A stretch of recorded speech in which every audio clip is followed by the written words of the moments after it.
और बड़ी खबर, स्पोर्ट्स बिल 2025 आज संसद में पेश किया जाएगा। स्पोर्ट्स बिल पर बीसीसीआई की सहमति भी जरूरी है। बिल का लक्ष्य भारत को खेल प्रधान राष्ट्र बनाना है।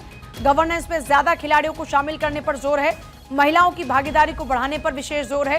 विवादों के समाधान के लिए ट्रिब्यूनल की स्थापना का प्रस्ताव है। अक्षय मेरे साथ इस वक्त हैं। अक्षय, ये एक बड़ा महत्वपूर्ण प्रयास हो जाता है।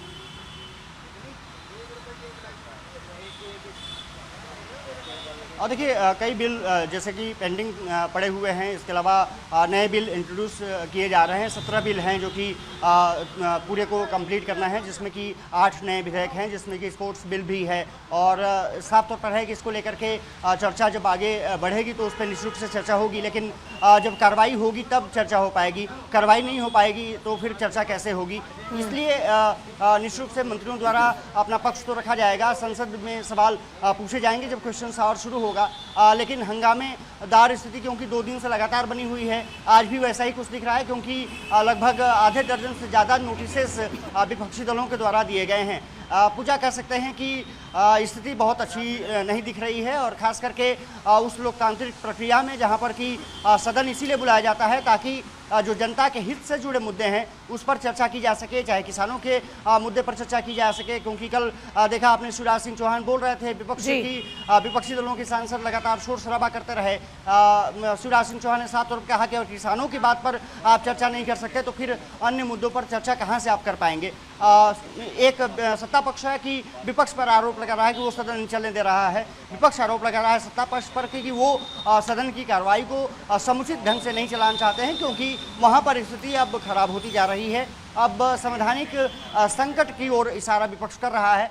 लेकिन कहते हैं कि राजनीति में ये बातें चलती रहती हैं और सहमति असहमति का दौर चलता रहता है। लेकिन इसके बावजूद अगर काम कुछ टेबल किए जाएं तो उस पर चर्चा जरूर होनी चाहिए। ये सर्वसम्मति से फैसला कर लिया जाए तो शायद बेहतर होगा। जी, BCCI national sports governance bill के दायरे में आए, इसको लेकर भी आज क्योंकि प्रयास होने हैं, बीसीसीआई की मंजूरी भी इसमें बड़ी जरूरी है। यहाँ पर कहाँ तक अभी सरकार आगे पहुँच चुकी है स्पोर्ट्स बिल 2025 को लेकर?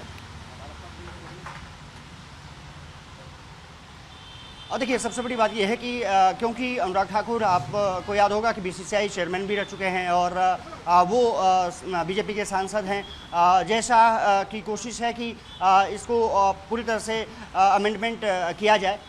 सरकार की कोशिश है, खेल मंत्री मनसुख मांडविया का ये मानना है कि अगर बीसीसीआई इसके अंतर्गत आती है तो निश्चित रूप से एक जो बीसीसीआई पर आरोप लगता रहता है कि अन्य खेल उसके कारण बर्बाद हो रहे हैं, ज़्यादा उनको मौके नहीं मिल रहे हैं, तो उसको सहूलियत हो सकती है और एक पारदर्शिता बीसीसीआई के नियम में भी आ सकती है। देखना दिलचस्प होगा कि इसको लेकर के अब सरकार किस तरह से आगे बढ़ती है, विपक्षी दलों का किस तरह से उनको समर्थन मिलता है, और क्या ये बिल पास कराने में कामयाब हो पाती है, नहीं हो पाती है। लेकिन बिल तभी पास होंगे ना पूजा, जब चर्चा होगी। चर्चा ही नहीं होगी तो बिल कैसे पास किए जाएंगे? या फिर ध्वनि मत से सरकार पास कराए। हालांकि क्योंकि व्हिप जारी नहीं किया गया है तो ध्वनि मत से पास अभी तक कुछ स्थिति नहीं की जा सकती। हालांकि बीजेपी ने ये साफ तौर पर है कि कह दिया है कि अगले 4 दिनों तक बीजेपी के सांसद राज्यसभा और लोकसभा में उपस्थिति अपनी दर्ज कराएं ताकि हम महत्वपूर्ण विधेयकों को पारित करा सके।